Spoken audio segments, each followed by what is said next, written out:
Bom, vou conversar um pouquinho com vocês sobre o questionário da aula de Direito Internacional, né? Então, só para a gente assimilar algumas coisas, eu espero que ajude a muitos aí. Então vamos lá. Primeira questão foi dada: o que representam as organizações internacionais, né? Então, gente, o que a organização internacional ela representa? Ela representa uma união dos estados soberanos, né, onde eles criam essa instituição, que é denominada Organização Internacional, através de tratados, onde assim eles buscam o quê? Uma melhoria de condição econômica, política e social entre eles. Né? O interesse, então, o que representa a organização é isso. E aí ela pergunta também, como podem ser definidas as organizações internacionais? Como a gente já falou, as organizações internacionais elas vão ser definidas como associações voluntárias de estados, ou seja, esses estados eles vão estar participando da organização internacional, vai estar formando essa organização voluntariamente. A chave é essa, ninguém é forçado a nada, é voluntário. Né? E através dessa voluntariedade é que eles constituem tratados com a finalidade de buscar interesse comum entre eles, né, por intermédio de uma permanente cooperação de um com o outro, e assim atingindo seus objetivos. Né? As organizações internacionais elas têm como características o que? O ordenamento jurídico próprio, ou seja, o que é isso? As organizações elas têm um ordenamento jurídico delas mesmas, ou seja, elas têm suas próprias leis, né? Outra coisa, ela tem personalidade jurídica de direito internacional público, ou seja, elas podem celebrar tratado em nome próprio por meio de seus representantes. Então elas têm essa capacidade, né, a personalidade jurídica de ir lá e celebrar tratados. E por último, é a existência de órgãos próprios e permanentes, ou seja, independente dela não ter uma característica de se alojar em um determinado lugar e aquele lugar ser o seu ponto marco, ela precisa de uma sede administrativa com estrutura.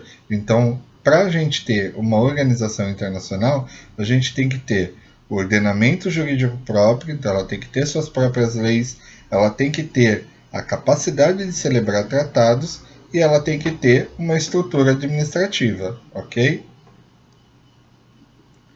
Em que medida as organizações internacionais intergovernamentais se distinguem das organizações internacionais não governamentais?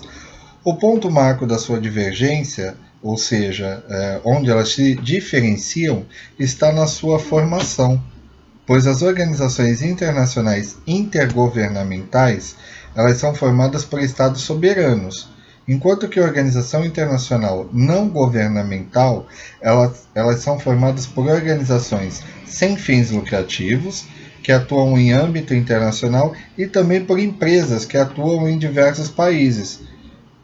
Tá? Então, a organização internacional não governamental, ela vai, que são as chamadas ONGs, né? Só que essas ONGs elas têm âmbito internacional e também são formadas por empresas que atuam em diversos países. Então, ela tem particulares e tem as ONGs trabalhando em conjunto. Essas são as organizações internacionais não governamentais, enquanto a intergovernamental, né, a Organização Internacional Intergovernamental, ela vai ser formada pelos estados soberanos.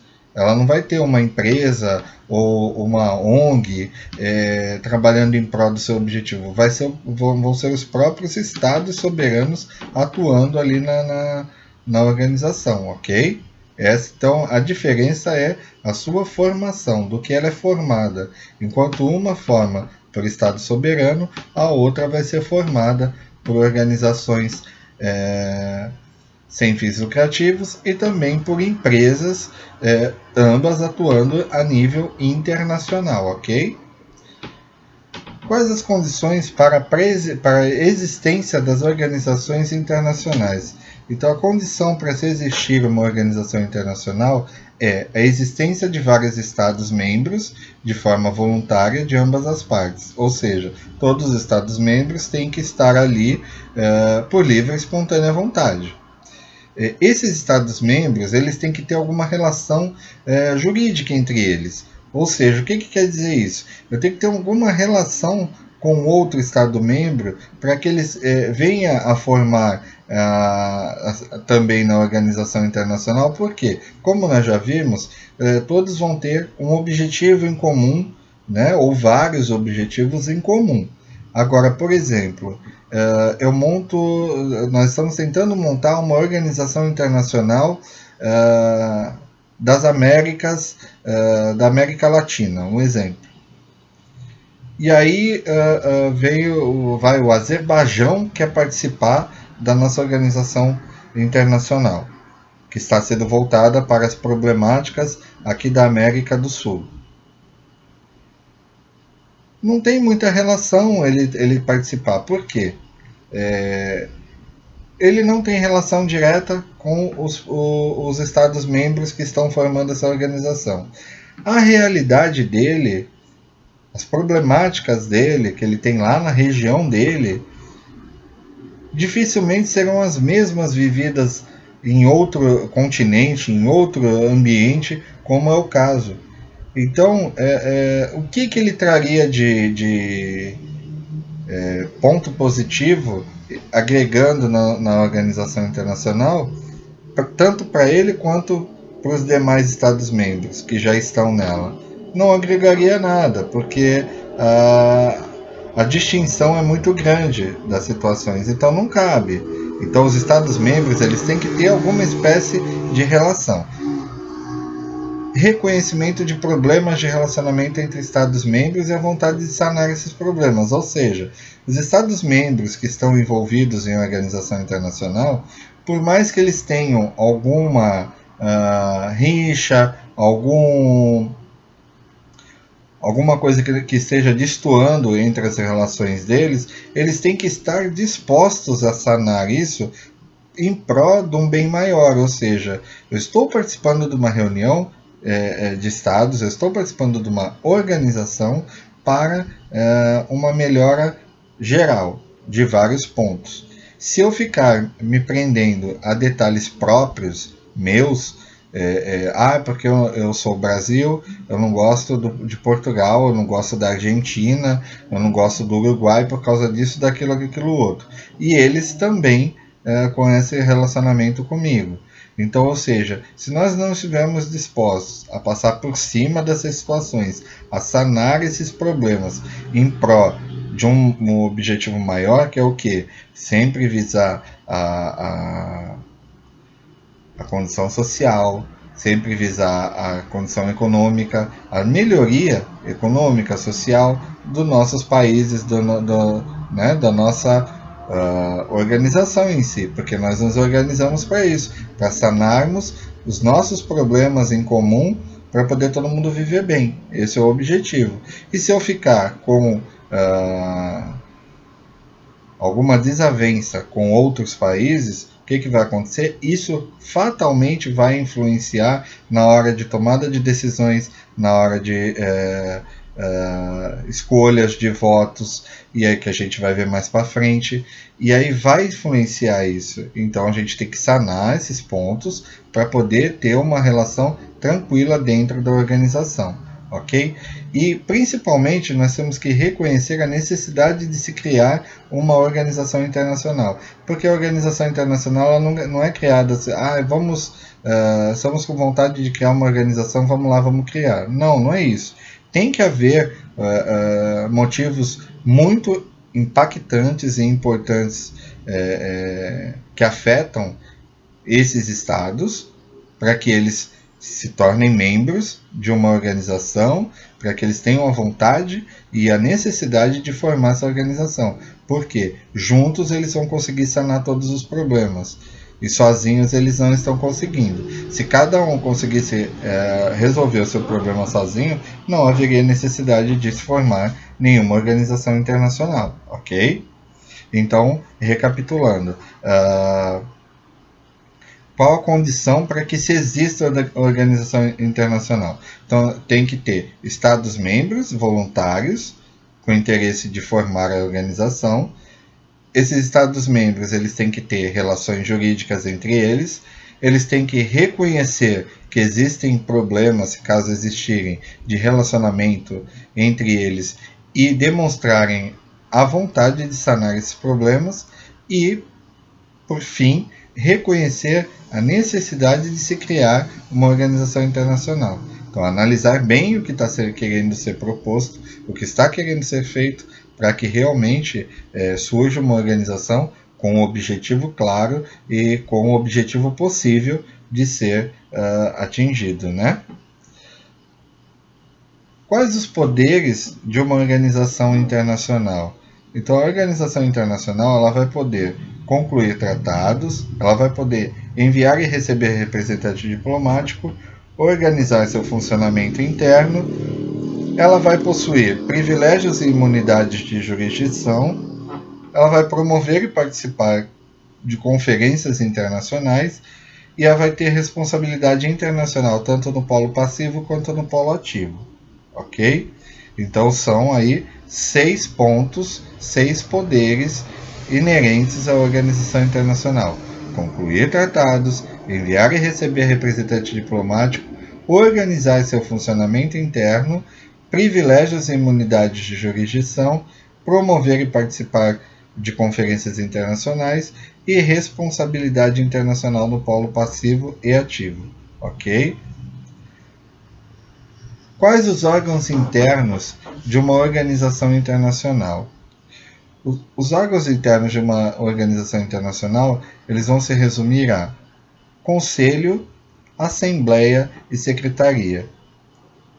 E aí a gente analisando a questão, conselho, o que seria o conselho? O conselho ele funcionaria como um órgão executivo. O conselho é onde as decisões mais importantes são feitas. E a assembleia, ela existe para quê? Para que esses Estados-membros, eles participantes, né, da organização, eles votem, façam suas votações. Então tem que haver uma assembleia. É como se nós estivéssemos falando em um condomínio. Todo mundo faz parte do condomínio e todos têm um interesse em comum de ver esse condomínio prosperar, né? Então aqui é a mesma coisa. Quem faz parte da organização internacional tem interesse em ver ela prosperar, em ver ela resolver, dirimir os seus problemas.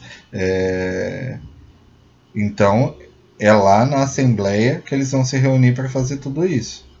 E a secretaria, o que é? A secretaria nada mais é do que o órgão burocrático. É onde ele vai fazer o quê? Organizar arquivos, organizar reuniões, fazer o funcionamento mesmo burocrático da coisa, né? Então a gente pensa em secretaria e a gente vai pensar, pode pensar até em secretária mesmo. O que uma secretária faz? Ela organiza a reunião, ela arquiva, ela faz todo o funcionamento burocrático. A gente pode pensar dessa forma. Então, lembrando, lembra da siglinha CAS, que é Conselho, Assembleia e Secretaria. Então, esses 3 são os órgãos internos de uma OI, ok? Como podem ser classificadas as organizações internacionais?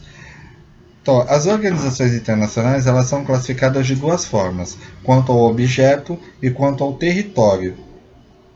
Quanto ao objeto, ela se divide em 2 pontos, que é o geral, onde a gente pega exemplo da ONU, né? A ONU ela não possui um objeto determinado, mas ela tem a vocação política. E tem a questão específica, então ela se divide em geral e em específica. A questão específica, ela visa em cooperar em áreas específicas, como a OTAN e a Unesco. Então, na geral, eu não tenho um assunto específico a ser tratado, por isso que eu dou o exemplo da ONU. Porque a ONU ela não tem um único assunto, ela lida com assuntos globais. relacionados à vida, condição de vida do nosso planeta, da nossa população. Ela não visa somente um ponto.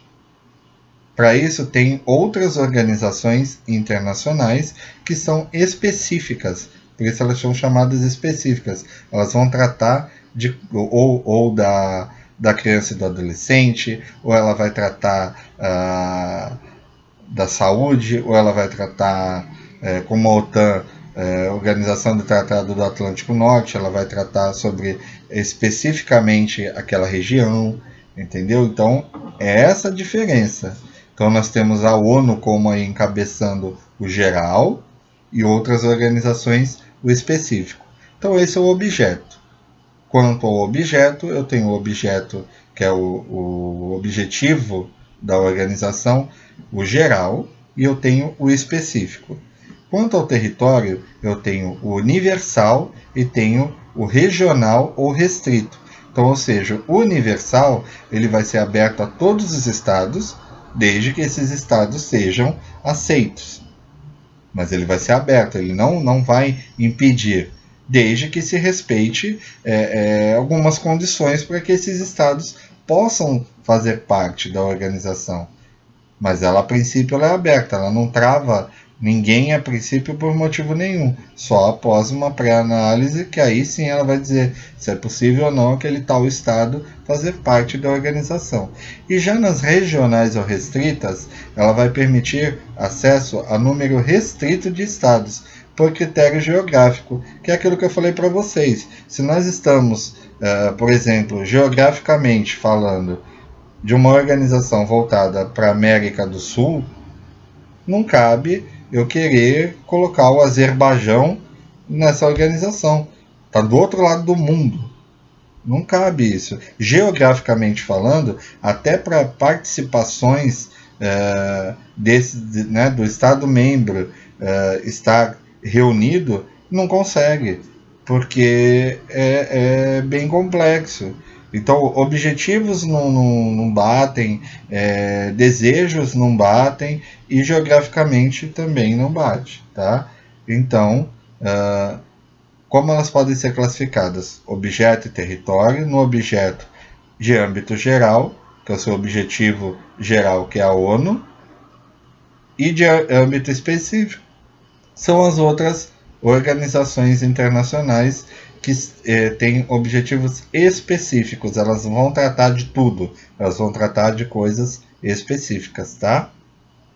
E o território universal ele vai ser aberto a todos os estados, e o regional restrito ele vai permitir acesso ao número restrito de estado por critério geográfico, ok?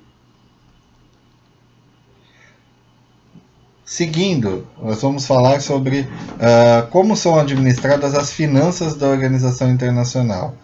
Então, o orçamento da organização internacional ele depende exclusivamente da cooperação dos Estados-membros.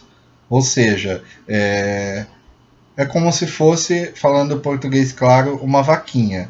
Então, a gente se reúne e faz uma vaquinha, cada um dá o que pode para poder chegar no objetivo comum.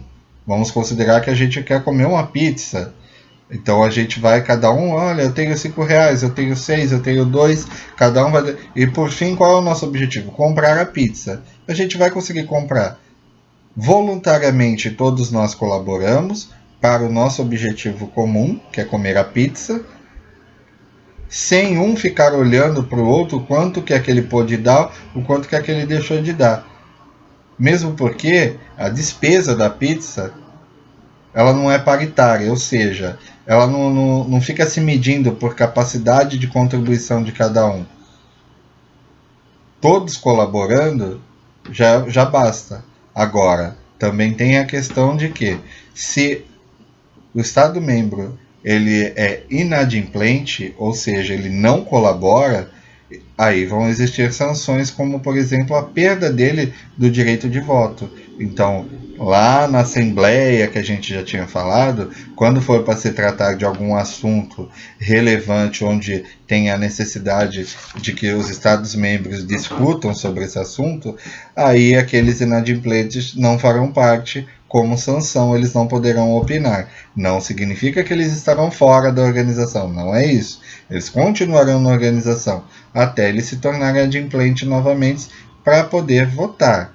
Então, ou seja, se eu entro numa organização para expor a minha vontade, para poder também discutir e colocar minha opinião, e aí por inadimplência eu não consigo isso, eu sou sancionado, é muito ruim. Então, para o meu objetivo de me unir a outros estados para poder resolver problemas e eu não poder optar nem opinar, é muito complicado. Então, não é interessante para o estado ficar inadimplente, né? Como se deu a criação da Organização das Nações Unidas? A Organização das Nações Unidas ela foi criada após a Segunda Guerra Mundial, com a adesão inicial de 50 Estados-membros. Né? E o que representou a criação da Organização das Nações Unidas? Ela representou o quê? Uma segunda chance, uma segunda possibilidade, né? Uma segunda tentativa de ser criada uma organização com preocupação em garantir a paz mundial, ou seja, o principal objetivo era impedir realmente que fosse criada uma terceira guerra mundial, né? Por isso que se criou uma organização com a ideia de ela ser tão forte ao ponto de representar mundialmente uma organização que impeça, procura impedir que os estados, em geral, se choquem de forma a causar novamente uma guerra, né? E por que a gente fala que é uma segunda tentativa? Porque houve uma primeira. Na Primeira Guerra Mundial, houve uma primeira que foram as Ligas das Nações. Só que ela não foi frutífera. Ela não foi tão forte em seus objetivos, ela não foi tão forte na questão de quem fez parte dela. Tiveram muitos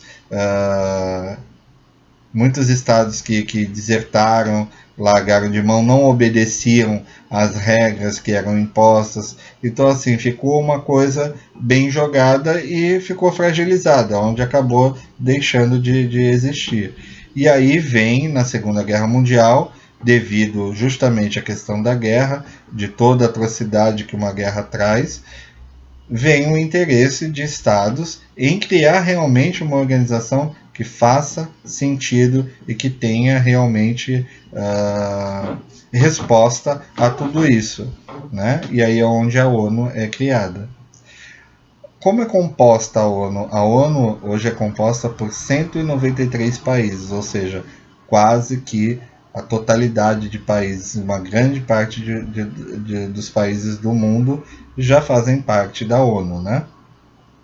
E como que podem ser divididos os seus membros? Como a gente já falou anteriormente, quando ela teve a sua criação, ela teve a criação com 50 estados, né? Esses estados da criação da ONU, eles foram chamados de membros fundadores, ou seja, esses estados, eles tiveram a participação direta, onde assinaram a Declaração das Nações Unidas, eles fizeram parte da Conferência de São Francisco, então eles atuaram diretamente na criação da ONU. E aí, por consequência, a outra parte de formação da ONU, ela vem justamente de outros países, que acabam ingressando nas Nações Unidas por decisão de Assembleia Geral, mediante recomendação do Conselho de Segurança. Entendeu? Então, ela é formada de duas formas. Pelos seus membros fundadores e pelos seus outros países que agregam após a criação da ONU, né? Então, todos que agregaram após a criação da ONU dentro da organização são considerados os outros países. E aqueles que fundaram ela como membros fundadores, ok? Quais os órgãos da ONU? Os órgãos da ONU são Assembleia Geral, Conselho de Segurança, Conselho Econômico Social, Conselho de Tutela, Corte Internacional de Justiça e o Secretariado. Como pode ser definida a Assembleia Geral e qual sua composição? Como funcionam os votos, decisões e reuniões? Então vamos por parte, gente. Como pode ser definida a Assembleia Geral? A Assembleia Geral ela é um órgão deliberativo. Dentro de uma Assembleia, como a gente já falou, todos os seus Estados-membros, né, eles vão expor sua opinião, pois lá são tratados os vários assuntos, né, sobre a vida em nosso planeta, e eles são discutidos por todos esses membros. E aí como que ocorre como funcionam os votos, né? A votação da Assembleia Geral, quando ela fala sobre questões importantes como a paz e a segurança, preocupações orçamentais e eleição, admissão, suspensão ou expulsão de membros, ela sempre vai tratar pela maioria de 2/3 dos membros presentes e votantes. Quando ela se tratar de outros assuntos, fora esses assuntos principais, né, considerados questões mais importantes para eles, aí sim ela vai ser decidida por maioria simples, tá? Cada país membro tem um voto, tem direito a um voto. Além da aprovação da matéria orçamental, o que inclui a adoção de uma escala de avaliação, as resoluções da Assembleia não são vinculativas para os membros. A Assembleia pode fazer recomendações sobre quaisquer matérias no âmbito das Nações Unidas, exceto sobre questões de paz e segurança, que são responsabilidade do Conselho de Segurança. O sistema de representação política da instituição permite que países que compreendem apenas 5% da população mundial passem uma resolução pelo voto de 2/3. Então, aqueles países que compreendem apenas 5% da população mundial, eles passam a ter uma resolução pelo voto de 2/3 e não pelo voto simples, entendeu? Quais as competências do Conselho de Segurança? Qual sua composição e como eles podem ser divididos os seus membros? Então, o Conselho de Segurança é o que autoriza as sanções econômicas, o envio das missões de paz e o uso da força, e é considerado o órgão mais importante da ONU. Então, o que ele faz? Ele autoriza as sanções econômicas, ele envia aquelas missões de paz quando tem alguma situação de guerra interna entre países, no próprio país, ele manda aquelas missões de paz para poder auxiliar o povo, para poder o povo voltar à sua vida normal, né? E também autoriza o uso da força quando preciso, mas é ele quem vai autorizar, o Conselho de Segurança, tá? Aí a gente já deixa de falar da Assembleia e já passa a falar do Conselho de Segurança, ok? Como que é a sua formação? Ele é formado por 15 membros, ou seja, 5 permanentes que possuem o direito a veto e 10 membros não permanentes. Esses 10 membros eles são eleitos pela Assembleia Geral por 2 anos, ou seja, então a cada 2 anos nós temos aí uma reeleição de 10 membros para poder fazerem parte do Conselho de Segurança. E nós temos 5 membros que serão permanentes, tá? Só para efeito de comentário, quem são esses 5 membros permanentes? Estados Unidos, Rússia, Reino Unido, França e China. Tá? Então, esses são os permanentes. Qual a possibilidade do Conselho de Segurança? Qual a responsabilidade, do Conselho de Segurança e como são formadas suas decisões? A responsabilidade dele é justamente manter a paz e a segurança mundial. Ele é o único órgão da ONU que tem o poder decisório. Todos os membros das Nações Unidas devem aceitar e cumprir suas decisões. No que consiste o secretariado? Quais as suas funções e composição? Bom, o secretariado, como a gente já falou, ele é um órgão administrativo de funcionalidade contínua. E ele é composto por quem? Por servidores públicos internacionais. O secretariado ele presta serviço a outros órgãos das Nações Unidas e administra os programas e políticas que elaboram. Ou seja, como a gente já comentou, a questão das secretarias é justamente essa função. É uma função mais burocrática, né? Um serviço administrativo por si, por isso que ele fala que é um órgão administrativo formado por servidores públicos internacionais, tá? E prestando serviço a outros órgãos das Nações Unidas, ok? Qual a responsabilidade do Conselho Econômico e Social e qual a sua composição?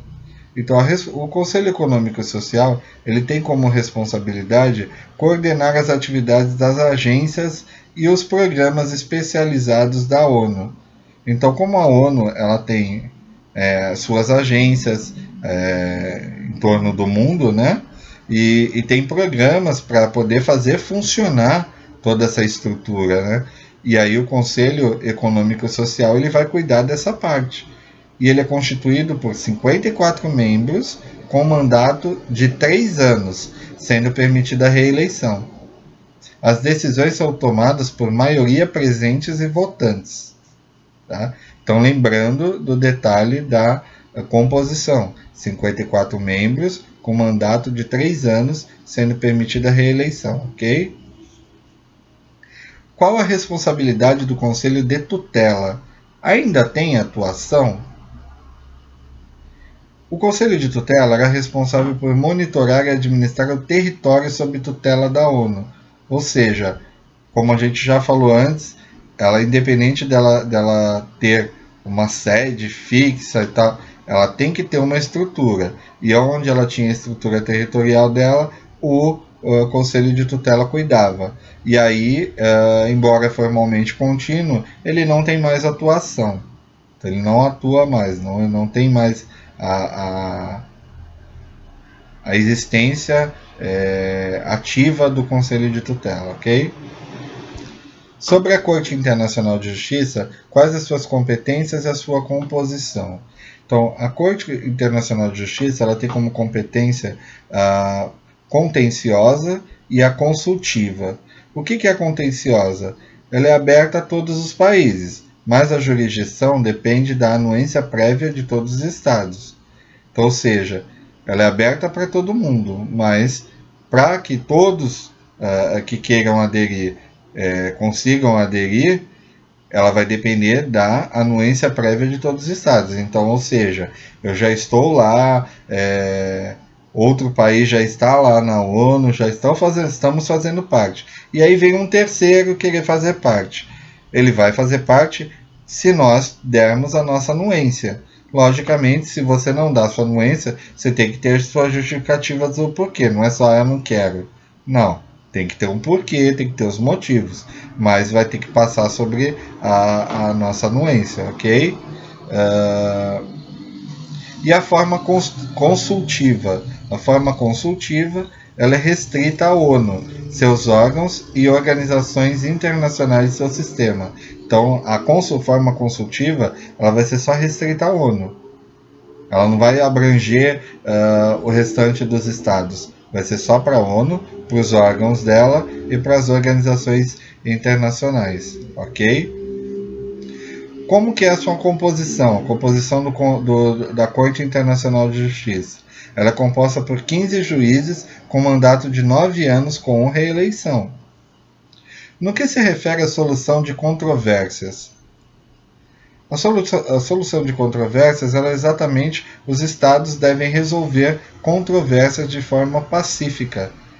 Então, a solução de controvérsias é a resolução da forma mais branda possível, sem causar nenhum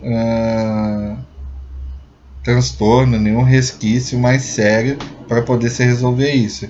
Então, tudo se busca a paz. As coisas têm que ser resolvidas de forma tranquila, pacífica, para que não afete justamente os objetivos maiores. O uso da força é sempre proibido? Não, não é sempre proibido. Ele vai poder ser usado nos casos de legítima defesa ou de resolução do Conselho de Segurança. Então, mais uma vez, olha lá, a gente volta a falar do Conselho de Segurança. O Conselho de Segurança ele é o único que vai determinar o momento de eu usar a força.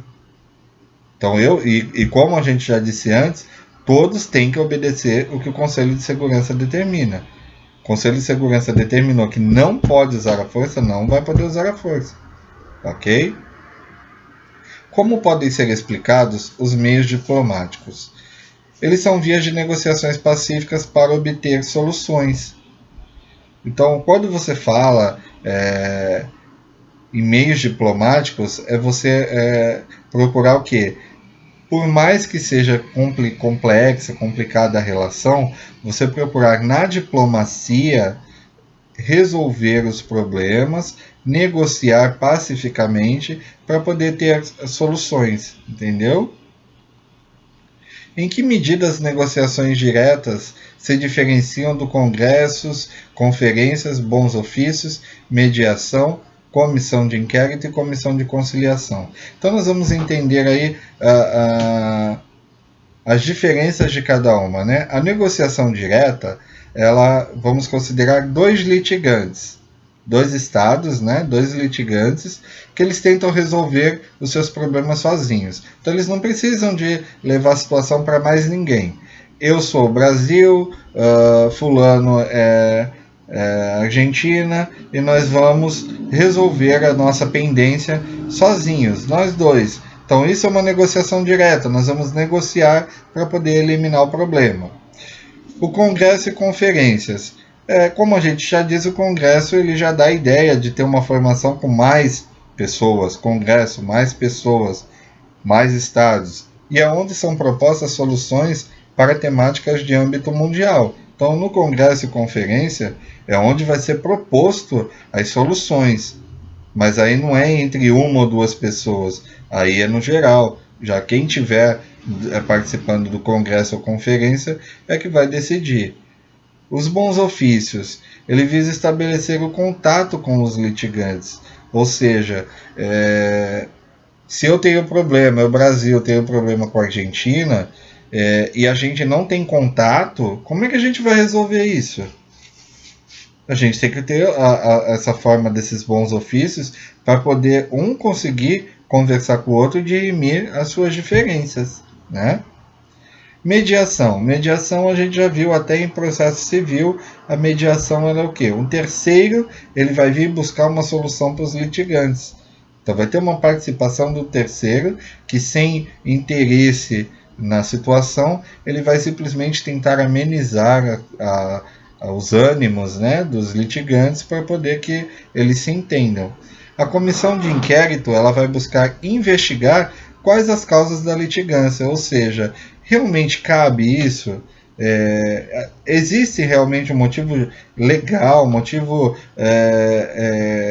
claro para que essa divergência exista? Às vezes não. Então, por isso que eles vão investigar para saber isso.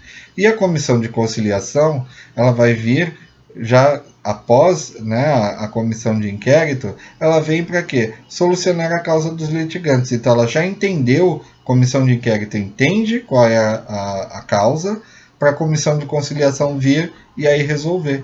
Ok? Como podem ser explicados os meios políticos? Eles são meios de viabilizar a intervenção da organização internacional nas discussões das controvérsias. Ou seja, se não houver o meio político, como que a organização internacional vai ter a força de chegar lá e discutir e intervir nas controvérsias? Então ela precisa de ter um meio político para isso, ok? Como podem ser explicados os meios jurisdicionais e quais deles que existem? O meio jurisdicional ele vai buscar a solução pautada no direito internacional público e a decisão é obrigatória. Então, ou seja, ele tem que se posicionar através do direito internacional público e ele tem que tomar uma decisão. Ele não pode ficar sem dar a sua decisão. Ele tem que tomar decisão. E essas decisões elas são tomadas de que forma? Ou por arbitragem, onde as partes vão eleger um árbitro para a resolução, ou pelos tribunais internacionais, que é a Comissão Internacional de Justiça e outros tribunais internacionais. Então, é de duas formas, ou pela arbitragem ou pelo Tribunal Internacional. Só que pela arbitragem são as partes que determinam, e já no Tribunal Internacional não. A CIJ e os outros tribunais internacionais é que vão tomar as devidas decisões. Como podem ser explicados os meios coercitivos? Exercido no limite legal, visa forçar, não amistosamente, a obrigar a outra parte a negociar ou mudar sua conduta. Ou seja, eu faço parte da ONU, a Argentina faz parte da ONU, e nós estamos com um problema entre si. Brasil e Argentina estão lá com um problema. E a gente de forma alguma entra em acordo, a gente de forma alguma soluciona essa lide entre a gente. Não há o que se fazer para poder acalmar e apaziguar esses ânimos. Só que lembrando, nós fazemos parte de uma organização que visa um bem maior, que não é nem só uma organização internacional, ela é uma organização das Nações Unidas. Ela visa o planeta, tudo que acontece no mundo para poder garantir a paz, a soberania, para poder garantir a tranquilidade e a vida na Terra. E aí a gente não consegue se entender. E essa falta de entendimento vai começar a atravancar as resoluções dos objetivos maiores, porque a gente não vai conseguir lidar com essa situação. É a mesma coisa se a gente estivesse pensando no nosso trabalho. A gente tem que desenvolver um trabalho com o nosso colega de trabalho, só que a gente, por N motivos, tem problema com ele e ele com a gente. E aí, por esse N problemas, um não faz o seu trabalho que tinha que passar para o outro e vice-versa. Só que quem é prejudicado nessa situação? A empresa.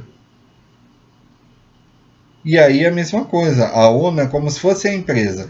Para ela conseguir caminhar sozinha e conseguir seus objetivos, todos que estão compondo ela têm que estar em harmonia.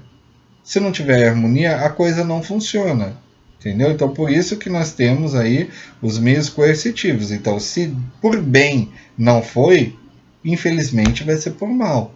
Vai ter que forçar a isso acabar. Tem que mudar essa conduta, tem que negociar, mas tem que acabar essa divergência, tem que acabar essa diferença, ok? E aí eu gostaria de fazer uma observação com vocês de uma situação que a professora comentou em sala, que pode ser que caia na prova, que são as diferenças entre sentença estrangeira e a sentença internacional. Então vamos lá, a sentença internacional, ela é julgada, por exemplo, pela CIJ. Então vamos considerar que seja um problema relacionado ao Brasil.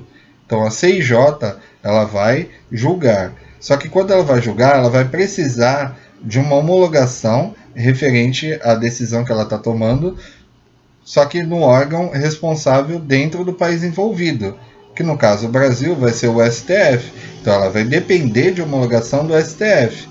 Mas já a sentença estrangeira é aquela que mesmo que quem está sendo tratado na situação é o Brasil, ela vai ser julgada internamente em outros países, não no Brasil, mas ela vai ser julgada internamente em outro país, ok? E ela não vai precisar de homologação dentro do Brasil, tá certo? Então a diferença delas é essa. A internacional é pela CIJ e precisa de homologação.